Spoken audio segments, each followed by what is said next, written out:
borrowing, the economy is 12.3 trillion in debt.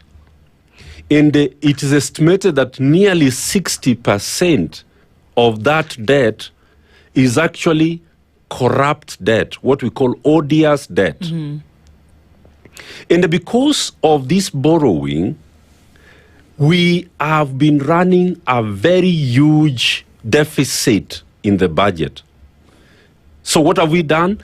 We have pushed up the taxes so that we can raise money to pay the people we have borrowed from. So a lot of people do not know how bad these two presidents have been on the economy. That is why we go back to the Kibaki years.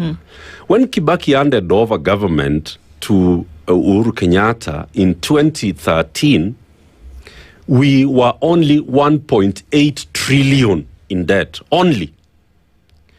Under the Kibaki administration, for every 100 shillings we borrowed, we collected, 14 shillings went to debt payment and repayments and servicing.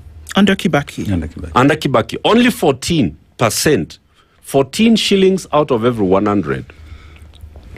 Uhuru pushed that up to about 70-something. For every 100 shillings you collected under Uhuru, for every 100, 72 was going to debt servicing. Ruto pushed it to about 78, and last year they managed to actually restructure that debt by borrowing more expensive debt to pay off for debt that was due last year. So they brought it down from 78 to 69, where it is now. So round it off at 70. So for every 100 shillings that we collect, 70 shillings goes to debt repayment. Now, the problem with that is that then you are left with 30 shillings out of 100 to pay for education, to pay for healthcare, to pay for roads, to pay for social security, to pay for the military and the security and everything. Pay salaries.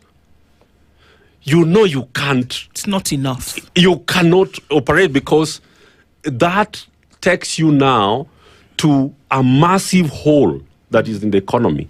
And so what has happened, which is what David Ndii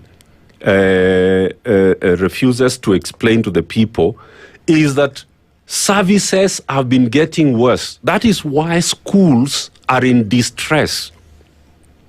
That's why the healthcare is in distress. That is why every sector is in trouble.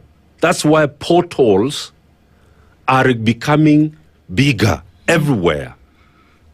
And so, what President Ruto has decided to do is that after 2024 June, with the Gen Z revolution, he realized that no, you have to look for a formula of operating outside the constitution.